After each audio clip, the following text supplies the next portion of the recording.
What's going on, guys? Boost Auto here, and today we're going to be showing you how to install our Jeep trail mirrors for 2018 and newer Jeep Wranglers and Gladiators. So let's get into it.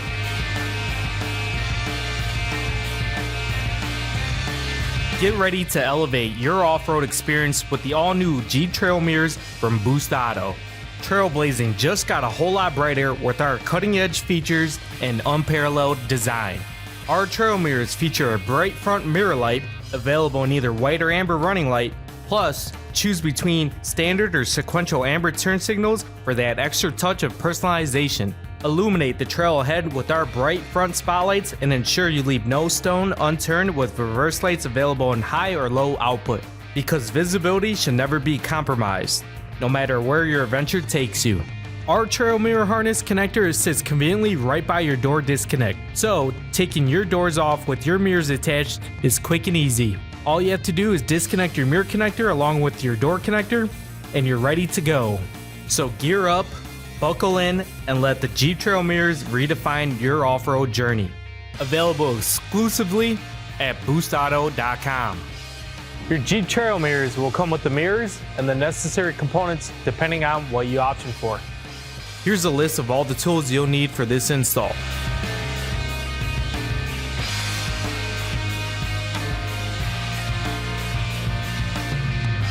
For removal, roll the windows down all the way. We'll start with removing the door panel. We'll remove this plastic trim piece behind the door handle. Go ahead and remove this Torx screw. Under the door grab handle, remove the two Torx screws.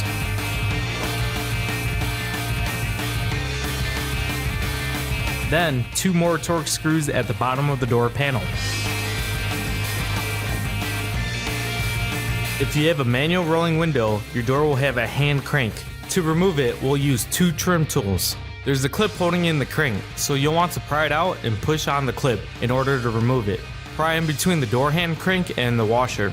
Then, take another trim tool and push up on the clip. Once the clip is partially removed, push more to fully release it. Once released, you can pull it out along with the hand crank. As you can see, the clip sits in here, so you want to pry the crank away from the door panel and push up on the tab to release the clip and the hand crank. For both manual and power windows, proceed with following these next steps. With all the screws removed, the only thing holding in the door panel are the clips along the door panel. Using a trim tool, go ahead and pry out the door panel. Get those out of the way, lift up on the door panel and remove it. Release the two door latch cables. Release the top one by sliding it out, pulling it out.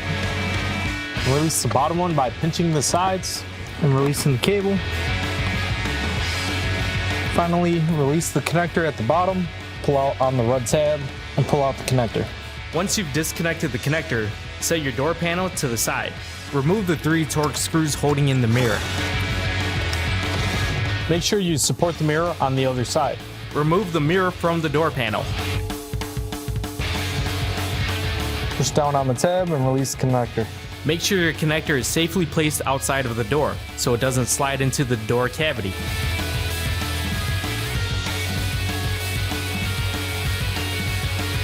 Now, roll your windows partially back up. Align the window until it meets at this point.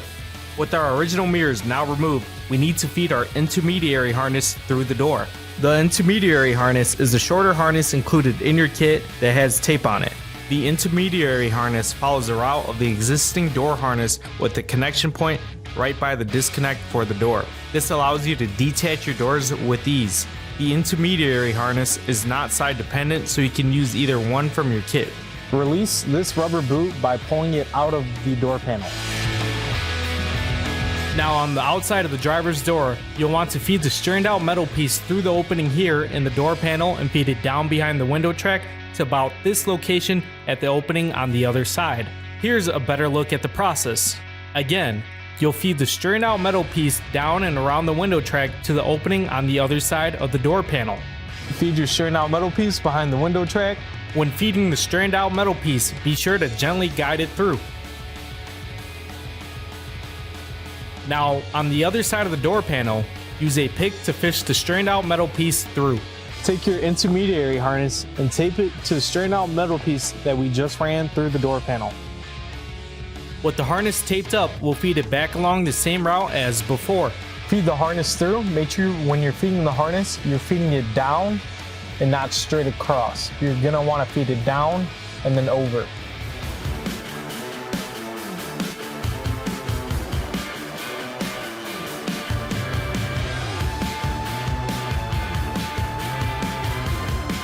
Pull the harness through and untape the harness.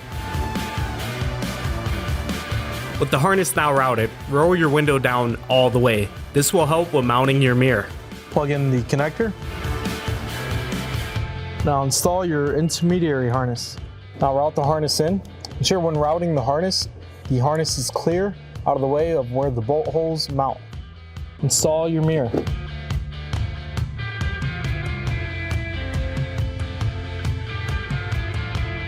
Reinstall the 3 Torx screws holding in the mirror.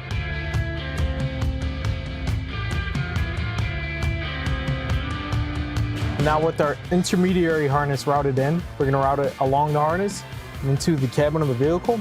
But first, we're gonna go ahead and install it at this grommet by cutting a slit in the grommet and inserting our harness. Slide your harness in and reinstall your rubber boot. On the driver's side down by the kick panel, remove this access panel to the door connector.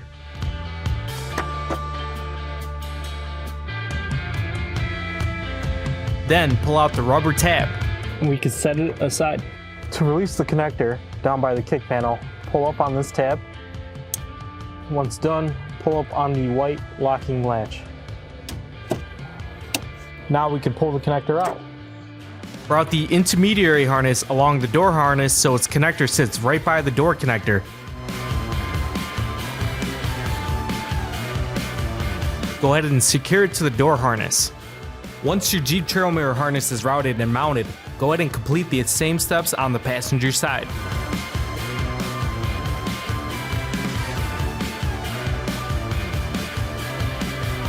With both mirrors on, we can now disconnect the battery. Start by opening the hood. Over on the passenger side, go ahead and remove the battery connector. If you have an auxiliary battery, you'll want to remove this nut and remove the cable from the battery connector.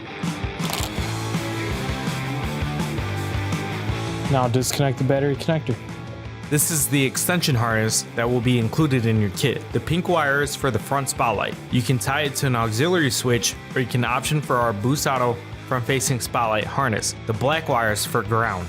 The red and yellow wire is for turn signal. The blue wire is for running light if you option for it. And the white wire will be for the reverse light. We can now take our extension harness and plug it into our intermediary harness. This is to allow ease of access of disconnecting when removing your doors. Take the other end of the extension harness and tape it to a straightened out metal piece. Route it to the passenger side.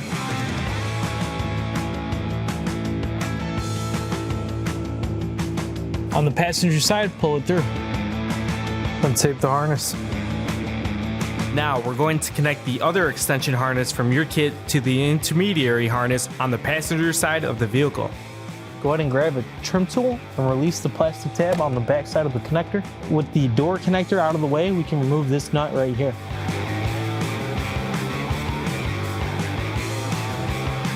Release the door harness. Go ahead and pull in the passenger side door slightly. It'll give us enough slack to slide out the door harness now. Please be aware that once the door harness is removed, the door will swing freely. We'll start with grounding the black wire. To access our ground, we're gonna have to remove this kick panel you see right here. For removal of the kick panel, you're gonna go ahead and release the tabs right here by prying it out that way using a trim tool. And once you release it from the clips, you're able to slide it out.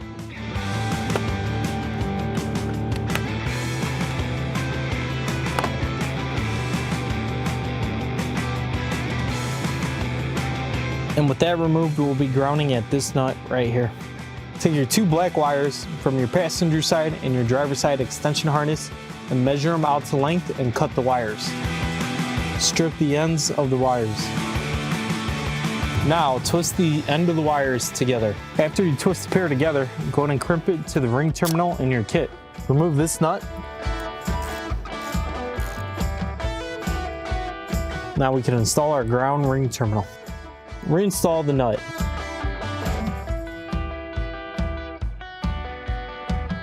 Next, we'll be tapping to the BCM for reverse light. Reverse light's located on the passenger side by the kick panel. Locate this connector here and disconnect it.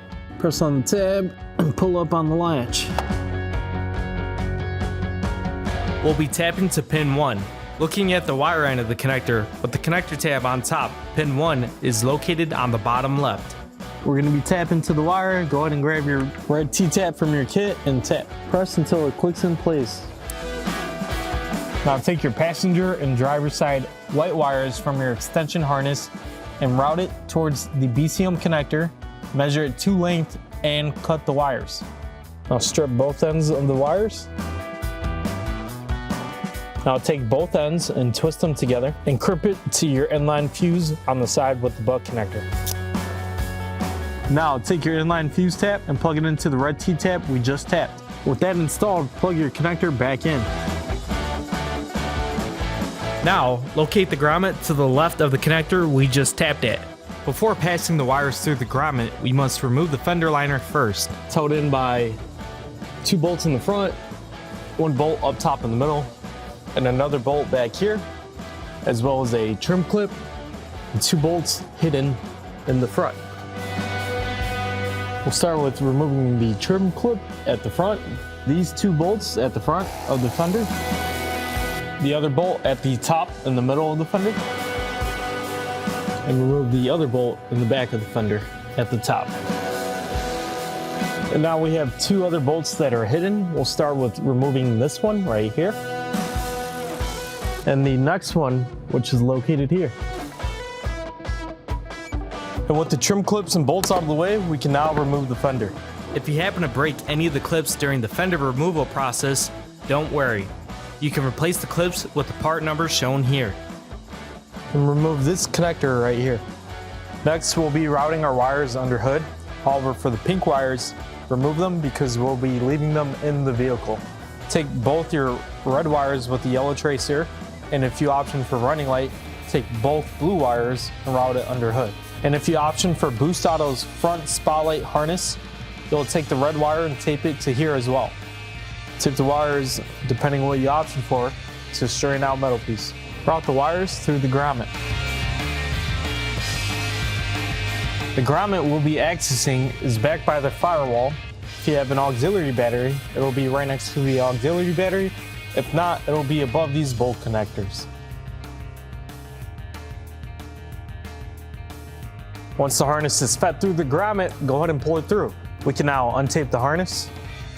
For tapping, we'll be tapping our running light in our right hand turn signal at this connector right here. Take your longer red wire with your yellow tracer and your 2 blue wires if you option for running light and tap to the connector on the passenger side. Right now you can set them aside. Take your shorter red wire with the yellow tracer, and if you option for Boost Auto's front spotlight harness, take the red wire from that harness and route both wires up under hood. Leave these wires for later. We'll be tapping to this connector right here. Use a trim tool to release the connector to gain further access on the connector. We'll start with tapping for turn signal at the park lamp connector that we just disconnected when removing the fender. For pin 2, with the trim tab on top, pin 2 is located on the left, 1 over from the left. Now tap using the red T-tap from your kit. Press down until you hear it click in place. Take your red wire with the yellow tracer and cut it to length. Once cut to length, go ahead and strip the ends of the wire. Now crimp the red wire with the yellow tracer that we just stripped to the inline fuse on the butt connector end. We can now install our signal to the red T-tap we just installed. Next, if you option for running light, we're going to be tapping to pin 4. Tap to pin 4 using the red T-tap from your kit. Press down on it until you hear it click in place. If you option for running light, we're going to take our blue wires and cut it to length. Strip both ends of the wire. Now twist the ends together. Take your inline fuse and the end with the butt connector, crimp the wires to the butt connector. Now we can install our inline fuse to the T-tap. Heat shrink the ends of the butt connectors. Now install the park lamp connector back into the trim clip housing. With the wires rerouted earlier under hood, you're going to take your red wire with the yellow tracer and route it over to the driver's side. And if you option for Boost Auto's front spotlight harness, you're going to take the red wire and route it to the battery. Like I said, you're going to take the shorter red wire with the yellow tracer and route it over to the driver's side.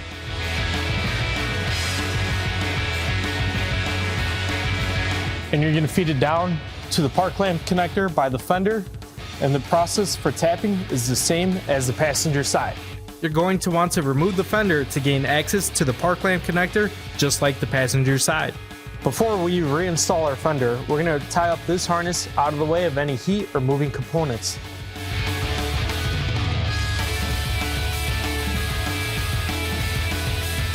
Now we can reinstall our fender. Before reinstalling, plug your connector back in. Ensure that everything lines up into place. You can now start with reinstalling the bolts and the trim clip. Now we can reinstall the bolt right here in this access port at the front of the fender. Next, we'll have another bolt at the front of the fender. You can now install the other two bolts located at the front of the fender. Now install your other bolt located at the top in the middle of the fender.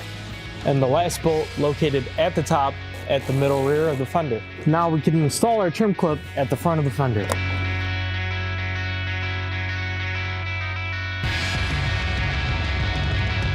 If you did not option for a front spotlight harness, you can run your 2 pink wires to an aux switch, or any 12-volt trigger will do.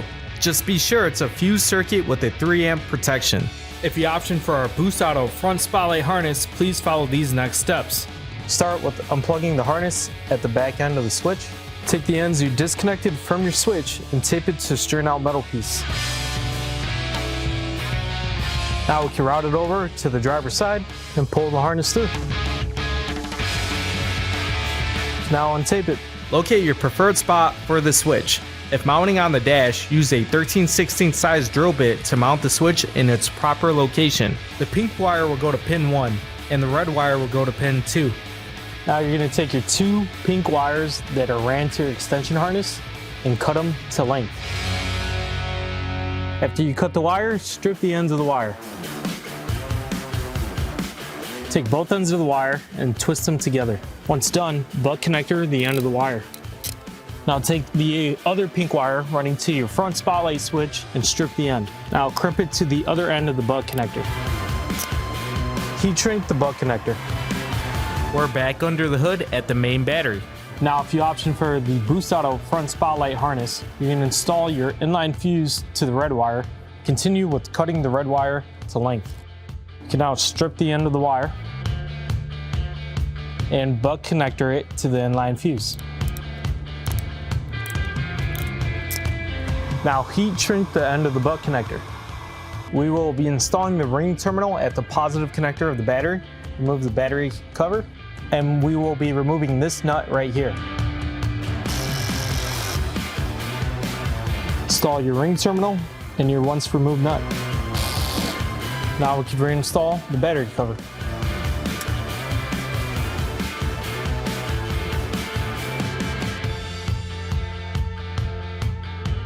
Back on the passenger side, inside the vehicle, reinstall your kick panel. Go ahead and slide it in and line it up, and then snap it in along the edges. Now we can reinstall our nut.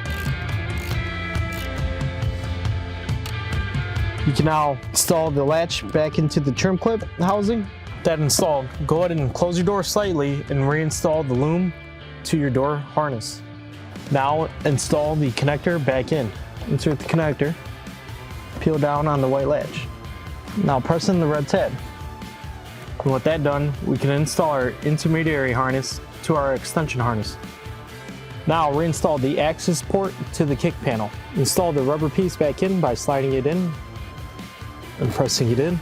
Once done, this will go straight over the harness and loom, and then line it up with corresponding holes. Slide the trim piece into place. Bring over your driver's side door panel and reinstall the connector. Now reinstall your door latches.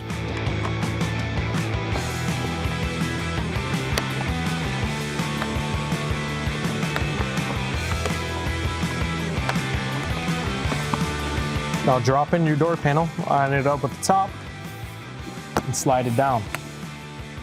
Once the door panel is in place, make sure your clips are lined up and press the door panel in. We can now proceed with reinstalling our torque screws to the door panel. We'll start with the two at the bottom of the door panel. Next, the torque screws behind the door grab, and the torque screw behind the door handle.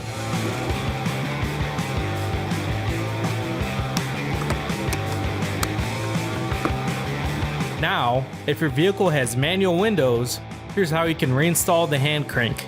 Start by partially putting the clip back onto the backside of the hand crank.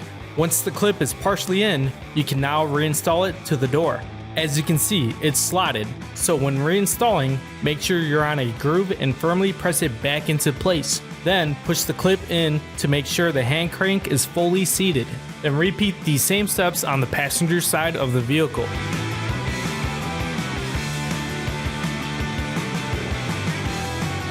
We can now reinstall our ground connector at the battery. Go ahead and slide it on and tighten down this 10mm nut. If you have an auxiliary battery, you're going to reinstall your battery cable.